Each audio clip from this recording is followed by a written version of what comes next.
Olá, irmãos, saúdo cada um de vocês com a graça e a paz do nosso Senhor Jesus Cristo, amém? Meu nome é Miriam Anita e eu estou aqui para fazer com os irmãos um devocional. O devocional, ele foi escrito pela irmã Bárbara Dias Cabral, que ela é mestre em Direito Ambiental e especialista em docência da teologia. Ela é uma servidora pública em Manaus, lá no Amazonas, tá bom? E ela escreveu esse texto para o Manancial, que é um devocional diário produzido pela União Feminina Missionária Batista do Brasil, que oferece meditações baseadas na Bíblia, que cremos é a palavra de Deus. Então, como eu não escrevi nenhuma frase deste devocional, o que é que eu vou fazer, irmãos? Vou ler e contar para os irmãos aquilo que eu entendi, tá bom? Isto dito, vamos orar? Senhor Jesus, nós pedimos que Tu nos abençoes, que nós possamos realmente ser tratados ao ouvir a Sua palavra, a compreender e que nós possamos colocá-la em prática. Sermos praticantes e não só ouvintes. Obrigada, Senhor, por essa oportunidade. Em Teu nome que oramos. Amém. Bom, irmãos, então o nosso texto está em Mateus 2, né? Versículos de 1 a 12. E vai falar do quê? Vai falar de quando os sábios foram ver Jesus, né? Vieram lá do Oriente. Então, Jesus nasceu em Belém, na Judéia, durante o reinado do Herodes. Por esses tempos, alguns sábios das terras do Oriente chegaram a Jerusalém e perguntaram: onde está o recém-nascido rei dos judeus? Vimos sua estrela no Oriente e viemos adorá-lo. Ao ouvir isso, o rei Herodes ficou perturbado e com ele todo o povo de Jerusalém. Reuniu os principais sacerdotes e os mestres da lei e lhes perguntou: onde nascerá o Cristo? E eles responderam: em Belém da Judéia, pois assim escreveu o profeta: e você, Belém, na terra de Judá, não é a menor entre as principais cidades de Judá, pois de você virá um governante que será o pastor do meu povo Israel. Então Herodes convocou os sábios em segredo e soube por eles o momento em que a estrela tinha aparecido. Vão a Belém e procurem o menino com atenção, disse ele. Quando encontrarem, voltem e digam-me para que eu vá e também o adore.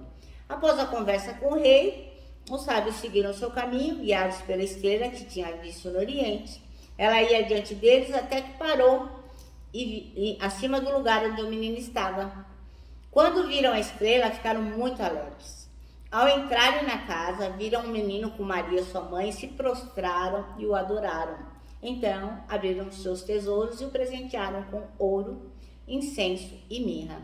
Quando chegou a hora de partir, retornaram para sua terra por outro caminho, pois haviam sido avisados em sonhos para não voltar a Herodes.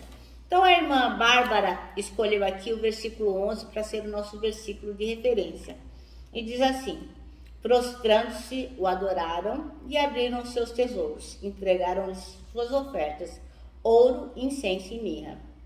Meus irmãos, acho que todos vocês devem ter se lembrado que hoje é dia 6 de janeiro, o dia em que a gente comemora o Dia de Reis.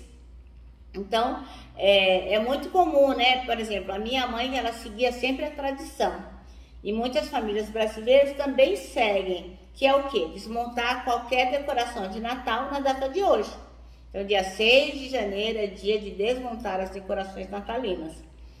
Então, para que serve? Para a gente se lembrar, para a gente relembrar a chegada dos sábios no Oriente que adoraram a Jesus e lhe deram presentes, né? Que lhe deram o ouro, o incenso e a mirra.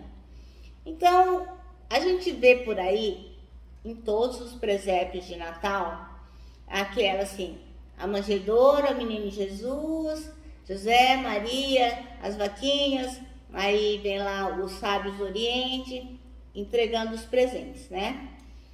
Ora, que privilégio deve ter sido para eles, pessoalmente, ver o menino Jesus ali. Ai, gente, deve ter sido demais, né? Então, eles entregaram esses presentes para quê? Para que nós pudéssemos nos lembrar do que eles representavam, né? Então, eles se ajoelharam e entregaram o ouro, que representava a majestade de Jesus, né? Como Deus que é.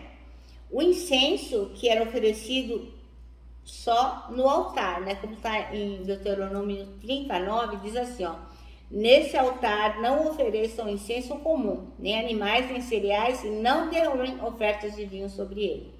Então ali estavam indicando que Cristo era o sumo sacerdote. E mirra, que era um perfume, né? Era uma seiva cheirosa que se fazia incenso também. E ela era usada para preparar o quê? Corpos para o sepultamento. Então ela estava o quê? Apontando para o sacrifício de Jesus Cristo na cruz como Messias e para a sua ressurreição. Então é importante lembrar que assim, a figura dos presépios não necessariamente elas retratam o que aconteceu, porque pelas contas, né, pelas pessoas que sabem fazer contas, os estudiosos, Jesus poderia ter até 2 anos. Tanto é que, se você ler atentamente as escrituras, você vai perceber que depois Herodes mandou, como os sábios não voltaram para falar para ele onde estava Jesus, ele ficou com tanta raiva e falou: vou matar todos os meninos menores de 2 anos. Porque aí, sim, Jesus também iria morrer. Ele não sabia qual deles era Jesus, mas ele morreria. Então, não necessariamente os presépios contam a verdade, né? Então, hoje a gente não tem o mesmo privilégio, essa bênção que tiveram os sábios, né? De dar presentes para Jesus, assim, feito em pessoa, encarnado aqui na nossa frente. Mas Jesus disse o quê? Que sempre que a gente suprir a necessidade de pessoas que precisam de nós, né? Das pessoas humildes, e se a gente fizer isso como se fosse para Deus, a gente estaria fazendo para Ele, né? Mateus 25, de 35 a 45, diz assim, ó: porque tive fome e me destes de comer, tive sede e me destes de beber, era forasteiro e me hospedastes, estava nu e me vestistes, enfermo e me visitastes, preso e foste me ver. Então perguntaram os justos: Senhor, quando foi que te vimos com fome, te demos de comer, ou com sede, te demos de beber? E quando te vimos forasteiro e te hospedamos, ou nu e te vestimos? E quando te vimos enfermo ou preso e te fomos visitar? E o rei respondendo lhes dirá: em verdade vos afirmo que sempre que o fizeste a um desses meus pequeninos irmãos, a mim o fizestes. Então o rei dirá também aos que estiverem à sua esquerda: apartai-vos de mim, malditos, para o fogo eterno, preparados para o diabo e os seus anjos. Então, assim, sempre que nós fizermos por Jesus, e vou seguir aqui porque vai até o 45. Porque tive fome e não me deste de comer, tive sede e não me deste de beber, sendo forasteiro não me hospedastes, estando nu não me vestistes, achando-me enfermo e preso não fostes ver-me. E eles lhe perguntarão: Senhor, quando foi que te vimos com fome, com sede, forasteiro, nu, enfermo ou preso e não te assistimos? Então lhes responderá: em verdade vos digo que sempre que os deixastes de fazer a uns destes mais pequeninos, a mim o deixaste de fazer. E irão estes para o castigo eterno, porém os justos para a vida eterna. Então Jesus está dizendo aqui, ó, que sempre que nós fizermos por aquele que Ele ama, Ele vai estar nos abençoando. Então, nenhum momento da vida é difícil demais para ajudar aqueles que necessitam, né? E nenhum momento da nossa vida, nenhuma circunstância é difícil demais para a gente servir o Senhor. Nós temos que nos lembrar disso. Então, a hora é agora, não pode ser depois, tem que ser agora. Se existe alguém que precisa de você neste momento, ajude neste momento, não deixe para passar depois, porque Jesus vai falar: quando eu precisei de você, você se fez de louco. E aí não vai reclamar, irmão, porque a Bíblia está dizendo que se a gente fizer para qualquer pessoa, já estamos servindo a Jesus, né? Aquele que precisa, qualquer pessoa que necessitar, nós temos que servir.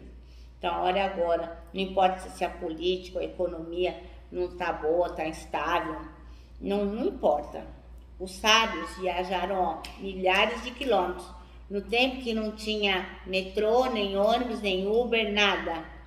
E, além de tudo, ainda eles enfrentaram a fúria de Herodes, né? Porque ele era o soberano daquela época. E eles fizeram o quê? Deram meia volta. Então, para que eles fizeram tudo isso? para adorar o Filho de Deus, para adorar a Deus e lhe dar o melhor do que eles tinham. Então, irmãos, que em 2022 a gente possa seguir esse exemplo de fé e dedicação. Estarmos sempre na presença do Senhor, conectados com Ele e servindo aqueles que necessitam de nós, porque ao fazer isso, estaremos servindo ao Senhor. Bem, o nosso manancial termina assim, ó. Como os sábios do Oriente, prostremos-nos, adoremos e entreguemos tudo o que temos e somos ao Rei, profeta e sacerdote, Jesus. Bom, irmãos, eu termino aqui dizendo que tanta coisa cabe num abraço, parece um laço. Então eu deixo aqui o meu abraço de ursa. Lembrando que em 2022 você deve crer que os que esperam no Senhor terão suas forças renovadas. E termino com a palavra de ordem, né? Que é gratidão.